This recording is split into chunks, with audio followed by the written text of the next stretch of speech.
Olá, querido, graça e paz. Seja bem-vindo ao programa Fé e Esperança. Você está assistindo esse programa e esse programa ele vai ao ar de segunda a sexta-feira, sempre nesse mesmo horário, 12h30 até as 13 horas da tarde.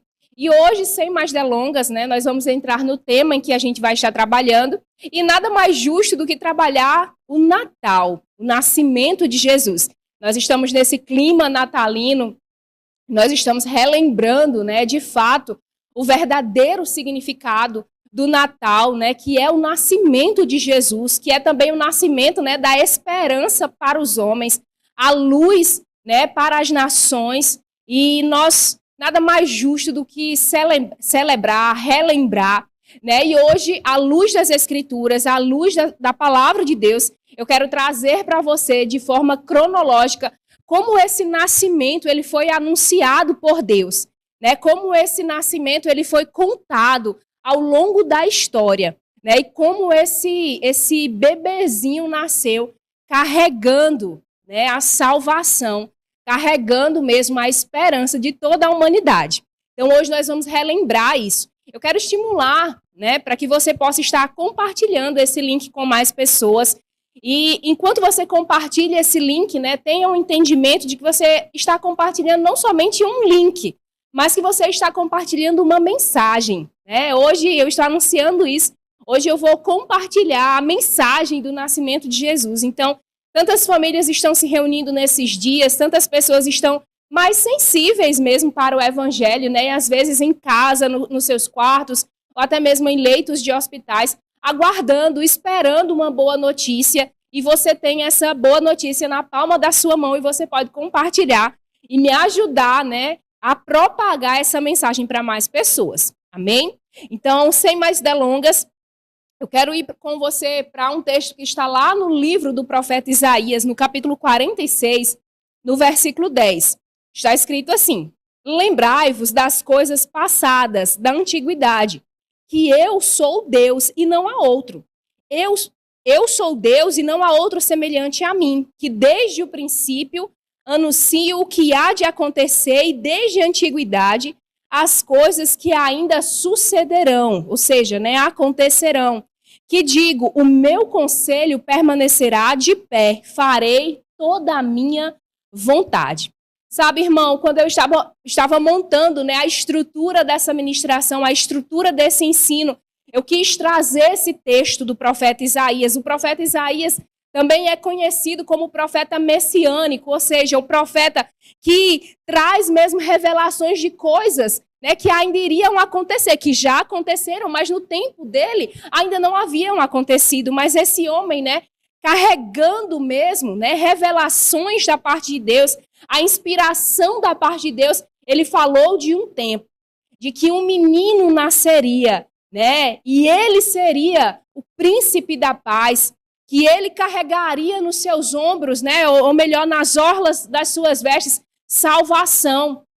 Não é? Então, é um profeta maravilhoso. Essa referência da orla das suas vestes está um pouco mais adiante, um outro profeta, o profeta Malaquias, mas o profeta Isaías ele faz muitas menções acerca de Jesus Cristo. É por isso que ele é conhecido como um profeta messiânico. E nesse texto ele está falando, ele está mesmo portando mesmo a voz de Deus, e o próprio Deus, ele se revela como aquele que revela, desde o princípio, desde o início, aquilo que acontecerá, Ele diz, eu quero repetir com você essa parte, que desde o princípio anuncio o que há de acontecer. E nós vamos ver que, de fato, nós servimos a esse Deus que desde o princípio, desde o início, ele traz vislumbres, ele traz profecias, ele traz inspiração, palavras daquilo que iria acontecer. Então, ainda lá em Gênesis, nós vamos ver quando o homem peca, o homem cai, mas existia uma profecia, uma palavra da parte de Deus. Lá em Gênesis, no capítulo 3, no versículo 15, está escrito: porém inimizade entre você e a mulher, entre a serpente, entre a sua descendência e o descendente dela. Este lhe ferirá a cabeça e você lhe ferirá o calcanhar. Então, aqui nós temos, né, um dos primeiros textos também messiânicos, né, textos que falam sobre Jesus e de como Jesus pisaria, né, a cabeça da serpente. Isso é maravilhoso. Desde o início, Deus está nos falando. Deus, ele não foi pego de surpresa quando Adão e Eva caíram, ou quando talvez você, nós pecamos contra ele. Não, Deus não foi pego de surpresa. Lá em Apocalipse, no capítulo 1, no versículo 8, a palavra fala do Cordeiro de Deus, né, santo, imaculado, perfeito, que foi morto desde a fundação do mundo. Então, esse Cordeiro de Deus, ele foi preparado, né, para trazer salvação à humanidade. Isso é maravilhoso, porque em Cristo Jesus, né, nós podemos ser salvos. Em Cristo Jesus existe salvação para toda a humanidade. Né? Esse foi um sacrifício perfeito. Na antiga aliança era com bodes, com carneiros, né, com outros animais que eram sacrificados. E o sangue daqueles animais, né, como que encobriam a transgressão daquelas pessoas. Então, naquele tempo, as pessoas elas podiam ter minimamente, né, um relacionamento, minimamente uma comunhão com Deus, ainda que com muitas restrições, mas essas pessoas conseguiam, né, ouvir da parte de Deus por causa dessa expiação limitada. Mas em Cristo Jesus, através do Cordeiro perfeito de Deus, através do sangue de Cristo, né, os nossos pecados, eles foram perdoados por Deus. Nós fomos redimidos, né, da miséria, da morte, da enfermidade. Então, esse é um sacrifício completo. E isso é maravilhoso. E nós estamos hoje celebrando e relembrando, né, o nascimento de Cristo. Amém? Então, eu preparei para você, eu estava estudando, né, isso, e eu resolvi trazer para compartilhar com você sobre a história desse nascimento de forma cronológica. Você pode ler essa história, eu indico que você faça isso, né? Nos evangelhos, então, Mateus, Marcos, Lucas e João, é contada a história de Jesus. Então, nós temos algumas porções em Mateus, em Marcos, Lucas, e eu dei uma pincelada nesses evangelhos, né, e trouxe para você aqui de forma organizada e sistemática, cronológica, alguns dos acontecimentos, né, que precederam o nascimento de Cristo. Né, esse é um momento muito oportuno para nós estarmos relembrando isso. Né? E, irmão, eu não sei você, mas eu leio a Bíblia e eu imagino, eu visualizo como as coisas, né, devem ter acontecido. E essa é uma data que, para mim, é muito... Eu fico muito emocionada nessa data, porque você imaginar, sabe, que Jesus nasceu. Né? Jesus, ele não foi criado naquele momento. Ele foi concebido, né? Ele foi gestado por uma mulher, mas Jesus é Deus. Né? Ele estava na eternidade, ele é, né? Então ele não passou a ser. Jesus é no passado, Jesus é agora e Jesus será para todo sempre, né? Deus, ele participa da divindade juntamente com o Espírito Santo, juntamente com Deus Pai. Sabe, ele é onipresente, onisciente, onipotente. Mas esse Deus grandioso, esse Deus poderoso, né? Quando eu falo para você, Deus é ontem. Ontem Deus é. Não é um erro gramatical. É porque, de fato, né? Ele é Deus no passado, no presente, no futuro. Sabe, esse Deus grandioso, esse Deus maravilhoso. Né? Nós sabemos que todas as coisas foram feitas pela palavra de Deus. E Cristo Jesus é essa palavra de Deus encarnada. Né? A palavra fala que no princípio o verbo era Deus. O verbo estava com Deus. Então esse verbo, ele encarnou em um bebezinho. Então imagine esse Deus maravilhoso sendo, né, ali, com perdão da expressão, fabricado dentro de um útero humano, dentro de um útero de uma mulher. Né? Então, Deus maravilhoso que criou a humanidade estava ali sendo gestado, né? Ganhando um corpo. ganhando também uma casa, perninhas, bracinhos, dentinhos, né? Assim como um bebê. Então, Jesus, ele veio, né? Mas a palavra fala que ele não usou por usurpação o ser igual a Deus, mas a si mesmo ele se esvaziou, ele assumiu a forma de servo, sabe? Ele assumiu a forma, né, também de homem, de bebezinho. Jesus aprendeu a andar, a engatinhar, a correr, a falar, a chamar mamãe, chamar papai. Sabe, isso é maravilhoso, né? A palavra fala que Jesus, ele aprendeu a obedecer. Imagina, irmão, que Deus humilde, um Deus que aprende. Um Deus, sabe, que não está limitado na sua própria divindade, mas esse Deus está aprendendo, esse Deus é obediente, esse Deus se submete às autoridades, esse Deus se submete às autoridades familiares, civis. Sabe, irmão, aquelas pessoas haviam sido criadas por ele, pelo poder dele, pelo poder do seu espírito. Mas então, na plenitude dos tempos, aqueles, né, que ele criou, estava ali também criando ele agora, como um bebê, como uma criança, como um rapaz, como um adulto, não é?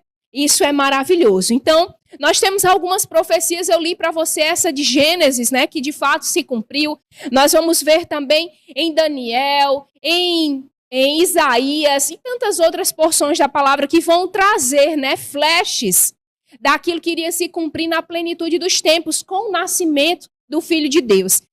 E existem algumas outras anunciações inspiradas, e eu quero ler ela para você. Lá em Lucas, no capítulo 1, no versículo 5 ao 25, nós não vamos ler tudo, eu quero ler só dos 5 e 6, versículos 5 e 6 está escrito assim: nos dias de Herodes, rei da Judéia, havia um sacerdote chamado Zacarias, da divisão de Abias. Sua mulher era das filhas de Arão e se chamava Isabel. Ambos eram justos diante de Deus, andando sem reprovação e todos os mandamentos e ordenanças do Senhor. Então aqui a história, né, começa trazendo essas duas pessoas, Zacarias e Isabel. Zacarias era um sacerdote, então, no seu devido tempo, aquele homem entrava no templo, né, e ele deveria ouvir da parte de Deus. E algo que acontece, né, quando ele entra para estar com o Senhor, para ouvir com o Senhor, o anjo Gabriel aparece para ele, visita ele e anuncia o nascimento de João Batista. João Batista foi o profeta precursor de Jesus, não é isso? E então, uma outra anunciação vem. Lá em Lucas, no capítulo 1, no versículo 26 ao 28, está escrito: e no 6º mês, o anjo Gabriel foi enviado por Deus a uma cidade da Galileia chamada Nazaré, a uma virgem desposada com um homem chamado José, da casa de Davi. E o nome da virgem era Maria. E entrando disse: Ave agraciada, o Senhor é contigo. Então esse mesmo anjo Gabriel que apareceu a Zacarias, aparece também, né, em uma visitação à Virgem Maria, até então Virgem Maria. E ele anuncia para aquela mulher, né, os planos, os propósitos de Deus acerca dela e de como seria gerado no ventre dela, né? Sem participação humana, sem uma terceira participação, melhor dizendo, né, de um homem natural, mas o Filho de Deus seria gestado dentro dela, né? E nós sabemos que Maria, ela aceita, né, os propósitos de Deus para a vida dela, e ela se declara mesmo serva do Senhor para cumprir, né, a vontade de Deus na vida dela. Mas sabe, irmão, a gente lê isso e às vezes não tem um contexto, né, histórico, e a gente não sabe o quão impactante isso seria para a época. Maria, ela estava noiva de José. Tudo indica que Maria, ela tinha entre 13 e 18 anos no máximo. Então, era uma jovem virgem, mas que já tinha um compromisso muito sério, né? O noivado para os judeus é um compromisso muito sério. Inclusive, né, se esse compromisso precisar ser desfeito, é como que um divórcio. Então, é muito sério, né? Mas essa virgem, ela é visitada por um anjo, pelo anjo Gabriel, o mensageiro de Deus, e ele anuncia isso, sabe? Eu fico imaginando, talvez, alguns temores, alguns desafios, alguns medos, né? Se passaram dentro daquela jovem, sabe? Ela poderia, inclusive, ser morta. Aceitar esse propósito, aceitar a vontade de Deus na vida dela poderia significar a morte, porque ela já estava desposada com um homem, ela já estava noiva de um homem, mas então ela apareceria grávida, né? Então ela poderia ser acusada de traição, não é? E de adultério, e isso, né, acarretaria para ela muitos perigos, inclusive o perigo contra a sua própria vida. Mas essa jovem, ela foi muito corajosa, né? E ela aceitou. E então, né, o Filho de Deus foi gestado nessa mulher. Nós sabemos também que Jesus, que Deus, ele comunica.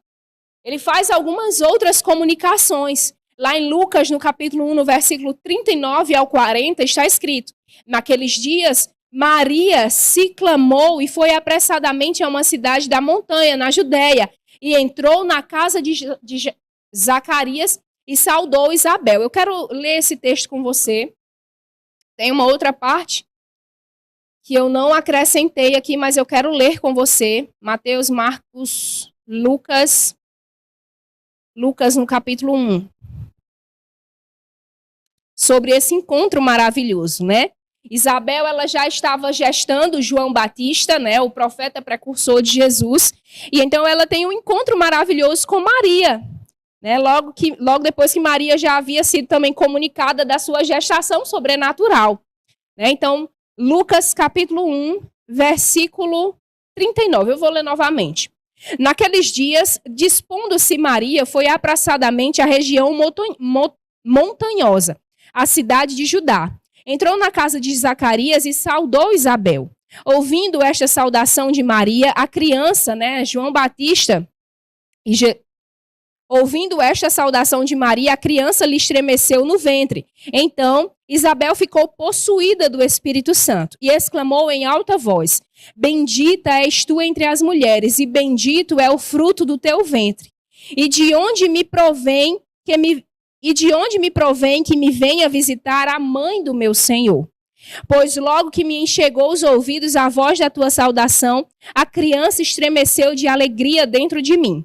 Bem-aventurada a que creu, porque serão cumpridas as palavras que lhe foram ditas da parte do Senhor. Então existe ali, né, uma confirmação, uma testificação de que o fruto que Maria estava gestando era mesmo da parte de Deus. Aquela mulher, né, estava testificando, confirmando para aquela jovem que ela era bem-aventurada, né, que Deus iria cumprir os planos dele, né, na vida dela. Lá em Lucas, no capítulo 1, no versículo 57, ainda nesse capítulo, você dá um salto, está escrito assim: aconteceu que, contemplando-se o tempo de Isabel, deu à luz um filho. E ouvindo seus vizinhos e parentes que o Senhor lhe tinha feito grande misericórdia, alegraram-se com ela. Então, essa mulher dá à luz a um bebê, a João Batista, né? Nós sabemos que João Batista, ele pregou uma mensagem de arrependimento. Ele dizia: arrependei-vos, pois é chegado o reino de Deus. E nós vamos ver que quando Jesus, ele começou também o seu ministério, logo depois de ter sido batizado pelo próprio João Batista, né? O Espírito Santo de Deus veio sobre ele, e juntamente com o poder do Espírito Santo, uma declaração poderosíssima, né? O próprio Deus diz sobre Jesus que ele é o seu filho amado, que ele tem prazer nele, que ele se compraz nesse filho amado, né? E João Batista, ele carregava a mesma mensagem que Jesus também passou a declarar: arrependei-vos, pois é chegado o reino de Deus. Que coisa maravilhosa! Essa ainda é uma mensagem que nós precisamos declarar para as pessoas. Nós precisamos declarar que o reino de Deus, sabe, ele já veio na pessoa de Cristo e que Jesus, ele voltará uma segunda vez. E nós precisamos nos converter a ele. Nós precisamos converter o nosso coração, nós precisamos nascer do Espírito, né, e nos arrepender das obras da carne e viver mesmo, né, com consagração, com exclusividade, para servir ao Senhor. Amém? Então, nós vamos ver que também houve um decreto, né, de censo de César Augusto. Lá em Lucas, no capítulo 2, está escrito no versículo 1. Aconteceu que naqueles dias saiu um decreto de César Augusto para que todo mundo fosse recenseado. Então, através desse recenseamento, né, José e Maria, eles precisaram sair da sua cidade, ir para um outro local, ir para Belém. Lá em Lucas, no capítulo 2, no versículo 4 a 5, está escrito: E José subiu da Galiléia, da cidade de Nazaré, para a Judéia, a cidade de Davi, que se chama Belém, por ser ele de lá e família de Davi, a fim de alistar-se com Maria, sua esposa, que estava grávida. É aqui nesse percurso que Deus, ele comunica a José, né, o fato de que, eu vou ler para vocês, está lá em Mateus, no capítulo 1, no versículo 24 e 25. José, despertando do sono, fez como o anjo do Senhor lhe ordenara e recebeu a sua mulher. E não a conheceu até que ela lhe deu à luz do seu filho primogênito e pôs-lhe o nome de Jesus. E agora nós vamos ver, né, de fato, esse momento do nascimento de Jesus, lá em Lucas, no capítulo 2, versículos 6 e 7. Quero ler para você.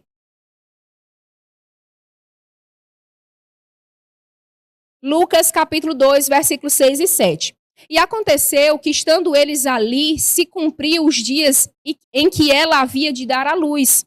E deu à luz ao seu primogênito, e o incluído em faixas, e o deitou numa manjedoura, porque não havia lugar para eles na estalagem. Então, né, imagina uma cidade que estava recebendo várias pessoas de fora. Então, todos os lugares de hospedagem, todos esses ambientes estavam cheios, porque a cidade estava cheia. Né? E a palavra fala que se cumpriu esses dias, né, em que Maria daria a luz ao seu filho. E então o único lugar que estava disponível, né, era esse lugar, a manjedoura, em uma estalagem. E é lá que Maria dá luz, né? E envolta e coloca Jesus nessa manjedoura devido à falta de espaço, né, em uma hospedaria. Eu quero ler para você um texto que está lá em Lucas, no capítulo 2, versículos 8 e 9. Está escrito assim: Havia naquela mesma região pastores que viviam nos campos e guardavam o seu rebanho durante as vigílias da noite. E um anjo do Senhor desceu onde eles estavam, e a glória do Senhor brilhou ao redor deles, e ficaram tomados de grande temor. O anjo, porém, lhes disse: Não temais, eis aqui vos trago boa nova e de grande alegria. Boa nova de grande alegria que o será para todo o povo. É que hoje vos nasceu na cidade de Davi o Salvador, que é Cristo, o Senhor. E isto vos servirá de sinal. Encontrareis uma criança envolta em faixas e deitada em uma manjedoura. E subitamente apareceu com um anjo uma multidão da milícia celestial, louvando a Deus e dizendo: Glória a Deus nas maiores alturas e paz na terra entre os homens a quem ele quer bem. Então, durante esse nascimento, sabe, o anjo do Senhor, na verdade, essa milícia celestial estava comunicando aos pastores, né, esse nascimento sobrenatural, o nascimento de Jesus Cristo. E aqui eles estavam declarando glória a Deus nas maiores alturas, paz na terra entre os homens a quem ele quer bem. Que coisa maravilhosa. Sabe, o nascimento de Jesus Cristo é a manifestação desse querer bem de Deus. Deus nos quer bem, irmão. Deus nos quer bem. E ele deu o que ele tinha de melhor. Ele deu o seu filho.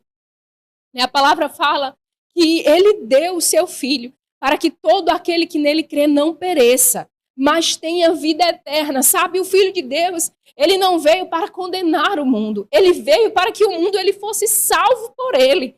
E todo aquele que receber essa salvação, todo aquele que receber esse presente, todo aquele que permitir que Jesus nasça no seu coração, ganhará, né, gratuitamente, graciosamente, a salvação, o perdão dos seus pecados, a remissão, a remissão mesmo dos seus pecados. Isso é maravilhoso, essa é a maior notícia de todos os tempos. né? E com isso eu quero finalizar. Sabe, eu não sei se você já fez uma aliança com Jesus. Eu não sei se Jesus já nasceu no seu coração. Mas nós estamos em um período em que nós relembramos essa data. Nós celebramos essa data. Isso é maravilhoso. Eu estive compartilhando com você, né? E trazendo cronologicamente alguns dos episódios da história de Jesus. Né? E quando eu falo episódio, eu não estou falando de uma história fictícia. Eu estou falando de momentos. Né? Então, de pré-anúncios mesmo, de pré-anúncios que viriam, né? E de como esse bebezinho, né? Ele traz mesmo o nascimento dessa criança. É para nós esperança, é para nós salvação, né? E eu não sei se você já tem uma aliança com Jesus, se você já o reconheceu como seu Senhor, como Salvador, mas esse é um bom momento para você fazer isso. Eu não sei se você está me assistindo ao vivo ou se você ainda vai me assistir em outros momentos, mas eu queria que você confessasse a Jesus como Senhor e Salvador. Sabe, algo tão simples, mas que vai transformar, vai impactar toda a sua eternidade. Esse confessar que eu falo não é a confissão de pecados, por exemplo, embora você também possa, né, confessar os seus pecados nesse momento. Mas é uma confissão, é uma declaração de fé, de que você crê que Jesus Cristo ele morreu pelos seus pecados, mas que ele vive hoje e que você também pode viver com ele eternamente. Então é uma declaração muito simples. Você pode fazer isso se você crê verdadeiramente no seu coração. Você pode confessar com a sua boca. Amém? E receber a salvação. Sabe, quando você faz isso, acontece um milagre dentro de você. Você nasce de novo, né? Existe um novo nascimento que acontece no seu espírito. O seu espírito ele é recriado por Deus. Sabe, depois de falar isso, depois de fazer essa oração, a gente pode fazer depois juntos, você vai olhar para as suas mãos, para o seu corpo, vai estar tudo igual. Mas dentro de você, tudo muda, tudo vai mudar. Porque você vai ser feito nova criatura. Sabe, nós estamos chegando ao fim de um ano, o ano de 2024, um ano maravilhoso, um ano com desafios, né? Mas um ano maravilhoso, cheio, repleto da graça de Deus. Nós estamos entrando em um novo ano e você pode experimentar de um novo tempo em Deus, como nova criatura, como filho de Deus. Não somente como uma criatura, mas como um filho amado de Deus. Amém? Então, repita comigo essa oração. Pai amado, eu recebo o seu sacrifício e o seu perdão. Eu recebo o perdão dos meus pecados e eu quero fazer contigo uma aliança. Eu quero que o Senhor me salve, que o Senhor me limpe, escreva mesmo o meu nome no livro da vida. Eu quero viver com o Senhor eternamente. Eu recebo o seu perdão e o seu amor para viver uma nova história com o Senhor. Amém. É algo simples, é uma oração simples, mas se ela for genuína, se ela for autêntica, verdadeira, você vai observar os frutos na sua vida. Amém? Então, eu me despeço de você. Eu quero desejar, né, um feliz Natal, um próspero ano novo, que você possa viver em Deus os melhores anos da sua vida, os melhores dias. Né? Eu declaro que esses melhores dias, eles estão por vir, porque o melhor de Deus já veio. O melhor de Deus é Cristo Jesus. Eu sei que muitas vezes nós falamos o melhor está por vir, o melhor ano está por vir, o melhor momento está por vir, mas o melhor de Deus, ele já veio. O melhor de Deus é Cristo, né? E Deus nos deu o seu melhor. Amém? Então, é isso, eu me despeço de você, declaro um dia abençoado, uma semana abençoada. Você, se você deseja, né, contribuir, estar associado com nós no tocante a dar e receber, você pode ofertar nesse projeto da Rede Verbo TV através do Pix ou das informações que estão na descrição dessa transmissão aqui e contribuir mesmo, até mesmo financeiramente, para que esse projeto ele possa ir mais longe, né, ser mesmo expandido. Amém? Então eu me despeço de você, até uma próxima oportunidade. Tchau, tchau.